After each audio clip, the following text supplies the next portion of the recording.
Hallo zusammen, ich bin Camilo und heute mit meinem Freund Alex werden wir über Brain Drain und Brain Gain sprechen. Erst werde ich über Argentinien ein bisschen erzählen und dann wird Alex sich mit Deutschland beschäftigen. Und dann werden wir ein gemeinsames Schluss machen. Aber zuerst müssen wir ein paar wichtige Begriffe erklären. Was ist Brain Gain? Dies ist der Fall, in dem Leute mit guter Ausbildung, wie Wissenschaftler oder Akademiker, von ihrem Herkunftsland nach einem Zielland wandern, damit sie sich dort besser entwickeln und leben können. Brain Gain ist also der Gewinn eines Landes von hochgebildeter Bevölkerung, was auch Humankapitalgewinn darstellt. Brain Drain zum Gegenteil ist der Verlust von hochqualifizierten Menschen oder Humankapitalverlust aus einem Land durch Emigration. Dies ist sozusagen der Impact der Migration im Herkunftsland des Emigranten. Was ist hochqualifiziert? Hochqualifiziert, auf Englisch highly skilled oder highly qualified Personen, sind diese, die über einen tertiären Bildungsabschluss oder ein äquivalentes Ausbildungsniveau verfügen und in einem Beruf arbeiten, der hochwertige Sachkenntnisse erfordert. Beispiele oder Berufe sind Wissenschaftler, Ingenieuren, Architekten, CEOs und so weiter. Als Push- und Pull-Faktor bezeichnet man die Ursache oder die Gründe für bestimmte Wanderungen. Push-Faktor aus drücken, Push, drücken Leute von einem bestimmten Gebiet weg und Pull-Faktor ziehen aus Pull Leute in einen Ort. Diese sind entscheidende Faktoren, die an jemanden die Notwendigkeit oder das Wollen zu wandern verursachen können. Beide Phänomene können sich durch Pull- oder Push-Faktoren herrschen, da im Brain Gain und logischerweise auch in Brain Drain das Zielland bessere Lebensbedingungen, also eine bessere Arbeit, Wohnung und so weiter, anbietet. Aber wie wirken sich diese Phänomene, Brain Drain und Brain Gain, in Deutschland und Argentinien aus?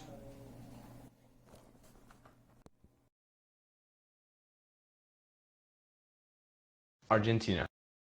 Brain gain. Although nowadays we are used to talk about the strong brain drain that occurs in Argentina, this was not always like this.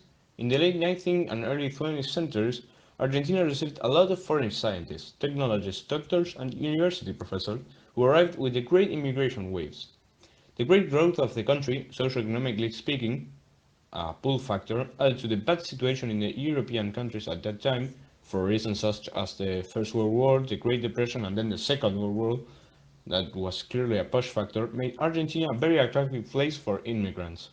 Besides, another pull factor was that the Argentine government did everything possible to tempt the European with its immigration policies and facilitate their arrival in Argentina.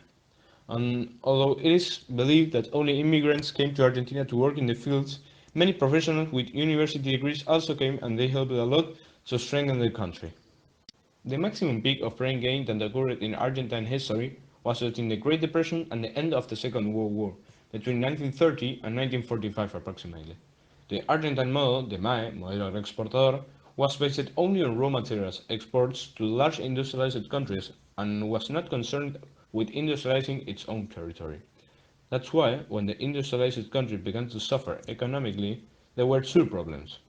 They stopped buying raw materials from Argentina, and they stopped exporting the industrialized products that Argentina was buying. So Argentina changed its economic model to the easy, industrialización por sustitución de importaciones, or industrialization because of import substitution, and began to industrialize to a small extent. At that time, Argentina began to need professionals with knowledge and experience in the industries, and on the other hand, between the Great Economic Depression and the start of the Second World War, the Europeans were not having a good time in their countries, so Argentina was filled with high-qualified Europeans. Just to give an example, my great-grandfather, an aeronautical engineer, moved from Germany to Argentina at the same time, and I'm sure there are some more cases like this one, even in this same class. Finally, I wanted to add that in the last decade, thanks to a state plan called Raíces, more than 1,300 Argentine scientists living abroad were repatriated. Although in recent years this plan has been falling, and in the last few years the amount of repatriated scientists was insignificant. Brain drain. As I said earlier, today we are used to talk about the strong brain drain that occurs in Argentina. But when was this brain gain trend reversed? Well, in the second half of the 20th century, things changed dramatically, and there was one event in particular that changed everything completely. La Noche de los Bastones Largos, or the night of the long sentence if you want to translate it. After students, professors, and graduates occupied the different faculties of the UBA, Universidad de Buenos Aires, or Buenos Aires University, probably the most important university in the whole country, in opposition to the decision of the new dictatorial government to intervene the universities and annul the university regime that had been previously established by the last democratic government, the Argentine Federal Police evicted the university, repressing protesters violently. Entire laboratories and libraries were destroyed, and the scientific equipment was completely dismantled. This obviously resulted in a massive brain drain. Just in the UBA, 301 university professors emigrated, of whom 215 were research scientists. From there on, the brain drain time settled in Argentina, and although some governments tried to establish policies to stop this and managed to improve the situation a little, it was never completely possible to improve it. The hyperinflation crisis of 1989 also pushed many highly qualified Argentine professionals to emigrate, but the time with highest amounts of brain drain in Argentina was between 2001 and 2005 approximately. This was caused by the strong economic and political crisis in the country. Even though there are no official statistics on the number of highly qualified professionals who have emigrated due to the crisis in 2001, it is said that more than 3,000 may have left. Besides, in 2001, 60% of doctorates abroad within the United States decided not to return to their country of origin, and in 2005, the state of graduates abroad involved remittances of up to $708 million for Argentina. Currently, Argentina is facing a tough time when it comes to brain drain. Due to the current economic crisis and the little support that the science and technology sector receives, especially after the economic adjustment suffered by the science and technology area in 2017, that made the situation of public research and the continuity of research subsidies, the entry of new scientists to CONICET, that is the National Council for Scientific and Technical Research, and the financing of doctoral and postdoctoral scholarships even worse, the number of professionals who emigrate to the foreign grows every year, and the situation does not give the impression of improving. Conclusion and possible solutions. As you may have been realizing, Argentina is facing a great problem of losing highly qualified professionals, and although the outlook does not look good, there are a couple of possible solutions that could be applied to at least reduce this problem. One of the solutions that is being considered is the one developed by the plan Raíces, the repatriate of those who once emigrated. However, this form is very difficult and slow, and better foundations are needed to tempt scientists back. That's why we think that to reverse the current trend, it is necessary to recover the conviction about the importance of education and science. It is the responsibility of the state, sure, but also of companies to create adequately paid jobs for young researchers and technologists. But it's not just a problem that is solved with a bigger budget. It is necessary to formulate a new and convincing project with long-term goals for Argentine science, because only if we decide to use the talents of Argentines as an instrument to development, it will be possible to stop immigration. Obviously, we know that it is very difficult to achieve, but it's not impossible. If you have a government and a private sector ready to solve this problem, which can bring benefits to the entire country, if it's solved, then you can do it. Deutschland. Zu Beginn muss man sagen, dass Deutschland in seiner Geschichte verschiedene Phasen der Migration erlebt hat. Mit der Mauer hat sich die Auswanderung von Klugen und Wissenschaftlern verstärkt, aber in den letzten Jahren wurde die Zuwanderung von Flüchtlingen und anderen Migranten aus Krisenländern immer größer. Brain Gain. Es gibt eine Studie der OECD, Organisation für wirtschaftliche Zusammenarbeit und Entwicklung, die zeigt, dass zwischen 2012 und 2016 2,4 Millionen Zuwanderer im Land lebten und 1,5 Millionen Deutsche außerhalb des Landes wohnten. Aus diesen Zahlen sind 607.000 Einwanderer zu erkennen, die potenzielle Spitzenkräfte sind. Was ist das? Das sind Leute, die in ihrem Land hohe Studien geschafft haben und in Deutschland qualifizierte Arbeitsplätze erreichen können.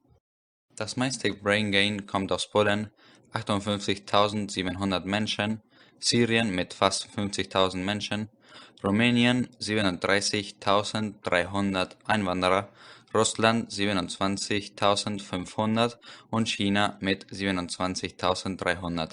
Der Rest kommt aus Ländern wie Spanien, Italien, Indien und sogar aus den USA. Die Talentzuwanderung geschieht also aus Drittstaaten, das heißt aus Ländern außerhalb der Europäischen Union, aber die meisten kommen aus Ländern innerhalb der Europäischen Union. Dies passiert, da die Personenfreizügigkeit innerhalb der EU die Aufnahme von Arbeit ziemlich unkompliziert macht. Viele aber kritisieren die Richtigkeit dieser Zahlen, da das Bildungsniveau von Syrien und Indien nicht dasselbe als in Deutschland ist. Und auch, dass obwohl sie den Titel von hochqualifiziert bekommen, nichts damit anfangen. Deshalb geschieht es, dass 17% der hochqualifizierten Zuwanderer in Jobs unterhalb ihres Ausbildungsniveaus arbeiten und fast ein Drittel, 32%, keine Beschäftigung hat. Ursachen der Zuwanderung von hochqualifizierten Personen nach Deutschland hängen meist von der wirtschaftlichen Stabilität des Landes und den besseren Arbeitsmöglichkeiten ab. Auch spielt das Studium eine wichtige Rolle, wie zum Beispiel ein Tertiär in Deutschland zu machen. Andere, aber weniger spezifische Gründe sind vielleicht die Versetzung eines Angestellten innerhalb eines Unternehmens oder eine ökonomische Krise eines Landes, was aber ein Push-Faktor sein würde. Brain Drain. 3/4 der Immigranten aus Deutschland in den letzten Jahren waren spezialisierte Fachkräfte. Es gibt sehr viele und verschiedene Gründe, warum so viele Akademiker aus dem Land wandern. Ein sehr bekannter Grund, ein Push-Faktor, sind die hohen Steuern in Deutschland und die, im Vergleich, niedrigen Gehälter für spezialisierte Profis. In einer Studie, in der man 10.000 abgewanderte Deutsche gefragt hat, wurde gesammelt, dass sie durchschnittlich 1.200 Euro mehr verdienen als ihr Gewinn in Deutschland. Ein weiterer Grund ist, dass viele dieser Akademiker das Land verlassen, in dem Alter, wo sich die sozialen und wirtschaftlichen Lebensverhältnisse schnell festigen. Deshalb haben sie und ihre Kinder keinen Anreiz, Jahre später ins Land zurückzukehren. Was viele Forscher zum Beispiel suchen, ist die Freiheit, sich in der Forschung zu widmen und ein gutes Forschungssystem, wie in den USA, was Deutschland gerade noch nicht anbietet. Im Jahre 2019 waren die meisten der 180.000 Auswanderer, 76%, Akademiker. Auswanderung ist eine Domäne der Hochqualifizierten, hieß es bei der Vorstellung der Ergebnisse der Nachforschung. Deutschland ist auch das Land mit dem größten Brain Drain ganz Europa. Zwischen den Jahren 2012 und 2016 war die Auswanderung von Deutschen ins Ausland 516.000 Menschen, aus denen 225.000, 44%, Akademiker waren. Das mit Abstand wichtigste Zielland der deutschen auswandernden Akademiker war in den vergangenen Jahren mit fast 88.000 die Schweiz, noch vor den USA mit 35.000, Österreich mit 20.000 und Großbritannien auch mit ungefähr 20.000. Der Rest, 62.000, ist meist in andere Länder von Europa wie Frankreich oder Griechenland ausgewandert. Die Bilanz zwischen Brain Gain und Brain Drain in Deutschland zeigt, dass mehr kluge Köpfe vom Land abwandern als einwandern. 2014 gab es 6.000 mehr hochgebildete Menschen, die das Land verließen, als die einwanderten. Der Anteil der Hochqualifizierten an der gesamten Migration nach Deutschland war deutlich geringer als der Anteil der Akademiker, die der Heimat den Rücken kehrten. Während in dem 5-Jahres-Zeitraum mehr als 43% der deutschen Auswanderer Hochqualifizierte waren, lag der Anteil der besonders gut Ausgebildeten an den Zuwanderern lediglich bei 25%. Das Problem für die Wissenschaftler ist, dass es in Deutschland gerade nicht genug attraktive Stellen in diesen Forschungsbereichen und Unternehmen gibt, bei denen man dann auf einem ähnlichen Niveau wie in anderen Ländern weiter forschen und arbeiten kann. Die Idee würde sein, diese Bilanz zu stabilisieren, sodass die Anzahl von Humankapitalverlust gleich so groß wie der Humankapitalgewinn ist. Dafür muss man Wissenschaftler und Menschen mit guter Ausbildung erregen, ins Land zu kommen. Man muss auch darauf achten, dass, obwohl diese Zahlen nicht so beunruhigend aussehen, Deutschland mit ihrer alten Bevölkerung in den nächsten Jahrzehnten sehr viele aktive Fachkräfte verlieren wird, da diese Menschen pensioniert werden. Deutschlands Zukunft steht also auf dem Spiel. Was werden mögliche Lösungen sein? Schon hat Baden-Württemberg in Tübingen 2016 mit akademischen und industriellen Partnern das Cyber Valley gegründet und ein Ökosystem aus miteinander vernetzten Instituten geschafft. Der Forschungsverbund versteht sich als Tummelplatz für Nachwuchshoffnungen und internationale Wissenschaftlerelite. Auch damit will das Land dem Brain Drain entgegenwirken. Eine weitere Lösung würde sein, dass der Staat eine Art Plan bietet, aus dem sich deutsche Akademiker und hochqualifizierte Personen im Ausland begünstigen können. Vielleicht wäre es eine gute Idee, dass man zum Beispiel für diese Gruppen die Steuern für eine gewisse Zeit senkt, die Bezahlung erhöht und so vielleicht eine gute und akzeptable Anregung durchsetzt. Diese würde das Brain Drain bekämpfen und das Brain Gain anreizen und vergrößern. Eine andere Form, in der der Staat ausgebildete Ausländer ins Land bringen kann, kommt mit den Auslandsschulen mit der DIA, Deutsche Internationale Abitur, auf. In unserer Schule, der Goethe-Schule, eine deutsche Auslandsschule in Argentinien, werden die Schüler so gebildet und angeregt, sodass die meisten das Abitur machen und später hoffentlich nach Deutschland ziehen, damit sie dort weiter studieren und arbeiten können. Damit will das Land das Brain Gain verstärken. In the conclusion, I wanted to see the bright side of this brain drain and brain gain, because when this migration of highly qualified people happens from the developed country like Germany, for example, to a developing country like Argentina, it has a very positive effect in what we call globalization, that is the world's development. In this way, all the highly qualified people of the world are more distributed, and this allows the developing countries to grow faster and reach the level of the top countries like could be the European countries or the US. But, as you can imagine, this brain drain has a very negative impact when the migration occurs from developing countries like Argentina to more developed countries. The development of this country, the source country, will be very affected because of that. Finally, we wanted to mention a new concept that brings a new era of work. This is like the ideal form of brain gain and brain drain, and it's called brain circulation. The term in this case emphasizes a two-way flow in the movement of the qualified workforce from country to country. This phenomenon is no longer seen as a loss, as in the case of brain drain, but quite the opposite. The moving of intellectual resources can serve as a source of benefits for all the countries participating in the exchange. The transfer of knowledge can be well used in this case by both sides. Qualified employees are able to turn their knowledge and experience into innovative services which cannot be seen as a loss in any case. The developing country whose employees have left to work in another countries shall profit from the money they send home, as well as from the innovations which promote economic development of both countries. This can only be implemented in a modern, international, networked work environment, and many people say, and we think so, that brain circulation is the future of work.